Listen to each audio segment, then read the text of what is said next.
പെൺകുട്ടി തന്റെ കൈകൾ കൊണ്ട് റോബോട്ടിനെ നിർമ്മിച്ചു. പക്ഷേ അവളുടെ സഹപ്രവർത്തകന്റെ പരിശോധനയിൽ അത് തകരാറിലാണെന്ന് അയാൾ കണ്ടെത്തി. അതുകൊണ്ട് തന്നെ ആ യുവാവ് അതിനെ നശിപ്പിക്കാനായി ഫാക്ടറിയിലേക്ക് അയക്കാനായി ആവശ്യപ്പെടുന്നു. റോബോട്ടിന്റെ പോരായ്മകൾ സ്വന്തം ഉത്തരവാദിത്തമാണെന്നും അതുകൊണ്ട് തന്നെ റോബോട്ടിനെ മെച്ചപ്പെടുത്താനായും അവൾ തീരുമാനിക്കുന്നു. പിന്നീട് പെൺകുട്ടി അവൾ നിർമ്മിച്ച റോബോട്ടുമായി വീട്ടിലേക്ക് എത്തുന്നു. എന്നാൽ യാദൃശികമായി അവൾ തന്നെ നിർമ്മിച്ച സ്ത്രീ റോബോട്ടുമായി അവളുടെ കാമുകൻ പ്രണയത്തിലാണെന്ന് കണ്ടെത്തുന്നു. പെൺകുട്ടി കണ്ടയുടനെ തന്നെ അവളുടെ കാമുകനാവട്ടെ റോബോട്ടിനെ ഒന്ന് പരിശോധിച്ചു നോക്കിയതേ ഉള്ളൂ എന്ന് പറയുന്നു. അവരുടെ ബന്ധത്തിന് ഒരിക്കലും റോബോട്ട് ഒരു തടസ്സമാവില്ലെന്നും അവൻ അറിയിക്കുന്നു.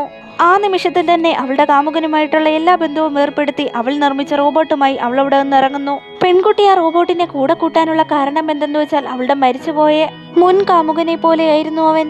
റോബോട്ടിനെ പുറത്തൊക്കെ കൊണ്ടുപോയപ്പോൾ പുറംലോകം എത്ര മനോഹരമാണെന്ന് അവൻ അവളടുത്ത് പറയുന്നു. ഡിസംബറിൽ ഈ നഗരം കാണാൻ വളരെ മനോഹരമാണെന്ന് അവൾ അവനോടും പറയുന്നു. ഡിസംബർ ആവാൻ ഇനി 56 ദിവസമേ ബാക്കിയുള്ളൂ എന്നും നിന്നോടൊപ്പം വളരെ മനോഹരമായ ഡിസംബർ മാസം എനിക്കും കാണാൻ സാധിക്കുമെന്ന് അവൻ പറയുന്നു. ഇതേ വാക്കുകൾ തന്നെ തന്നോട് ഇതിനു മുമ്പ് തന്റെ മുൻകാമുകനും പറഞ്ഞിട്ടുണ്ടെന്ന് പെൺകുട്ടി ഓർക്കുന്നു. അവന്റെ നിഴൽ ഇപ്പോഴും ആ റോബോട്ടിലുണ്ടെന്ന് അവൾ വിശ്വസിക്കുന്നു. പെൺകുട്ടി റോബോട്ടിനെ വീട്ടിലേക്ക് കൊണ്ടുപോയി. അപ്പോഴാണ് റോബോട്ടിൽ നിന്ന് അസഹ്യമായ ഗന്ധം വരുന്നതായി പെൺകുട്ടിക്ക് മനസ്സിലാവുന്നത്.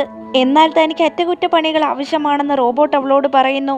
അങ്ങനെ പെൺകുട്ടി റോബോട്ടിനെ കുളിമുറിയിലേക്ക് കൊണ്ടുപോയി. എന്നാൽ റോബോട്ടിന് എങ്ങനെയാണ് കുളിക്കുന്നതെന്നറിയില്ല.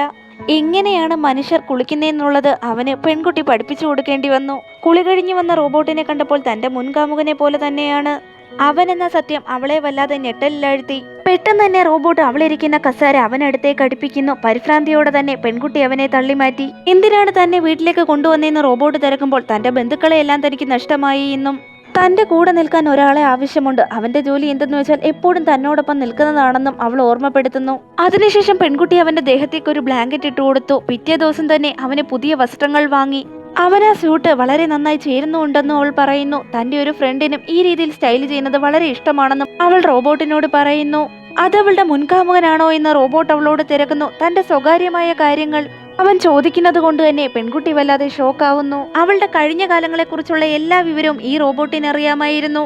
അവൻ ഇതിനോടകം തന്നെ അവളുമായി പൂർണ്ണമായി പ്രണയത്തിലായി കഴിഞ്ഞിരുന്നു. രാത്രിയിൽ അവൾ വരുന്നതുവരെ റോബോട്ട് അവൾക്ക് വേണ്ടി കാത്തിരുന്നു. അവന് വേണ്ടി ചാർജറും ഇലക്ട്രോലൈറ്റ് വെള്ളവും അവൾ കൊണ്ടുവന്ന് നൽകി. അതിനുശേഷം അവനെ തന്റെ മുറിയിലേക്ക് കൂട്ടിക്കൊണ്ടുപോവുകയും അവനു വേണ്ടി പുതുതായി തയ്യാറാക്കിയ ചിപ്പ് അവന്റെ കയ്യിൽ സ്ഥാപിക്കുകയും ചെയ്യുന്നു. അവനാവട്ടെ അവളോട് തനിക്കൊരു മനുഷ്യനാമം നൽകാനായി ആവശ്യപ്പെട്ടു. തന്റെ പേരിന്റെ അവസാന നാമം സ്വീകരിക്കാനായി അവനോട് ആവശ്യപ്പെടുകയും വളരെയധികം സന്തോഷത്തോടെ തന്നെ അവളുടെ കുടുംബത്തിലെ ഒരു അംഗമായി അവനെ സ്വീകരിക്കുകയും ചെയ്യുന്നു.